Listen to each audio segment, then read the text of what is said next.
се од Вашингтон, го гледате ТВ журналот News Flash на гласот на Америка на македонски. Јас сум Јане Бојаджиевски. Започнуваме со најновите вести. Американските специјални сили извршија напад во Јужна Сомалија и убија кенијец осомничен за поврзано со Ал-Каида. Во меѓувреме во Њујорк, во предградието Квинс, антитерористичките сили извршиле рации во неколку живеалишта. Американската армија потврди дека незини специјални сили извршиле напад во кој бил убиен кенијецот Салех Али Салех Набан, осомничен за тероризам кога властите го поврзуваа со Ал-Каида. Американското разузнавање трагаше по Набан за информации за напади врз хотел и авион во Момбаса, Кенија во 2002. Антитерористичка единица извршила рација во неколку живеалишта во квартот Квинс во Њујорк, соопшти портпарол на полицијата. Конгресменот од Њујорк Питер Кинг рече дека му било кажано дека FBI добил итен налог за вршење на рациите досна во неделата, откако лице кое веќе било под истрага за наводна поврзано со Ал-Каида посетило група луѓе во Њујорк. Американскиот подпредседател Џо Бајден е во ненајавена посета во Ирак, каде ќе се сретне со ирачкиот државен врв и ќе ги посети американските војници. Бајден е назначен да ја надгледува владината политика во однос на Ирак, во време кога САД преземаат чекори за повлекување на сите борбени сили од земјата до 2010. Аргентинецот Хуан Мартин Дел Потро ја освои првата Гранд Слем титула во кариерата со голема победа над рекетот број 1. Швајцарецот Роджер Федерер во 5 сета на US Open во Њујорк. Во претходните 6 меѓусебни средби, 20 годишниот Дел Потро ниту еднаш не го победи Федерер. Американскиот актер Патрик Свези почина на 57 години по тешка битка со рак на панкреасот. Тој ќе остане запомнет по ненадмирливите хитови Валканиот танц и Дух.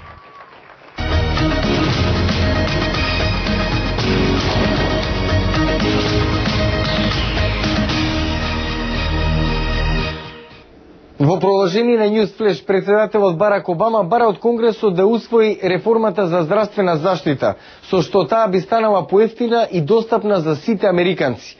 Меѓутоа, во меѓувреме противниците велат дека тоа би се одразило негативно врз економијата, која се уште се тетерави за излез од најлошата рецесија од Втората светска војна. Американците вкупно даваат 2,25 трилиони долари годишно на здравствена заштита. Огромна сума што експертите предвидуваат да се удвои во наредните 10 години. Само ќе биде полош, прогнозира Норман Орнстейн од Институтот American Enterprise. Неизвестноста, високите цени и промените секоја година, намалените можности, сето ова се случува без промени во системот на заштита. Тоа е така, бидејќи здравствените трошоци растат побрзо отколку платите на американците. Според владиниот оддел за здравство, цената на здравствени услуги нараснала од речиси 6% од бруто домашниот продукт во 1965 на 17% во 2008. Со сегашното темпо, во 2036 на заштитата би отпаѓале 41% од приходот, поради што голем број американци би прекинале да плаќаат за здравствено осигурување. Во говорот во Конгресот минатата недела, председателот Обама рече дека статус кво ситуацијата не е решение. На сите во просторијава им е познато што ќе се случи ако не сториме нешто.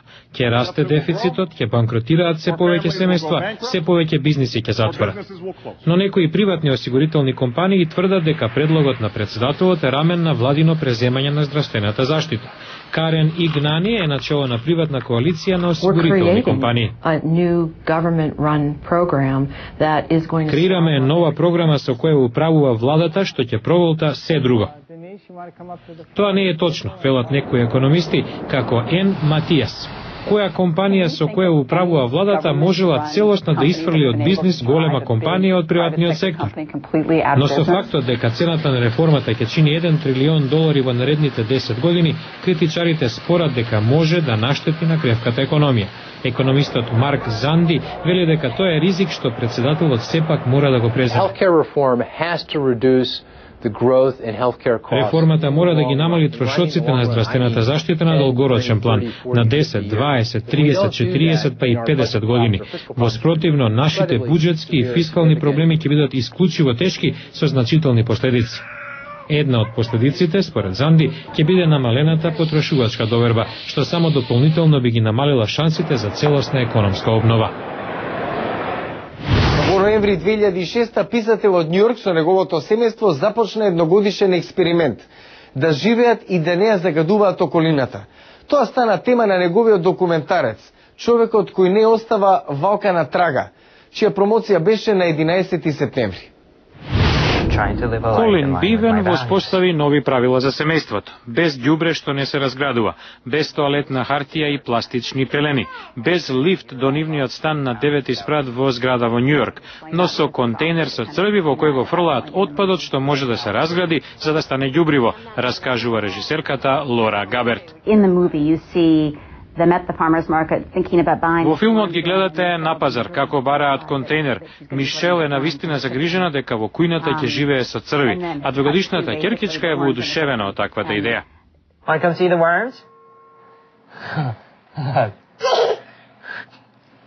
See them wiggling around in there, Mom? Yeah. And then how do you make sure they don't get out? They can't get out. Wait, is there no cover? Of course there's a cover, Libby. Let's cover it up. What? Isabella's looking at him. Okay, nature.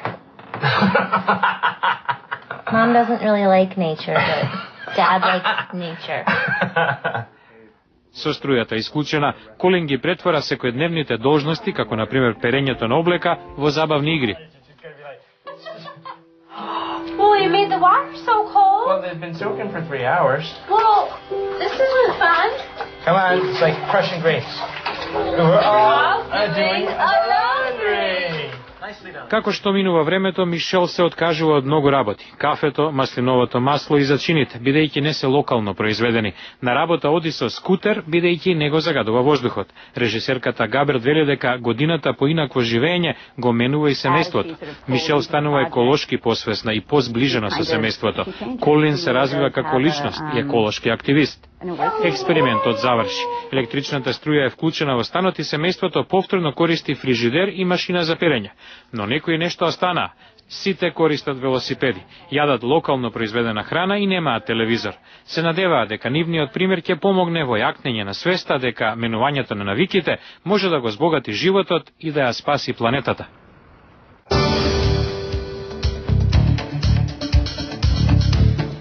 Утре во Newsflash нови наоди за хиперактивното однесување.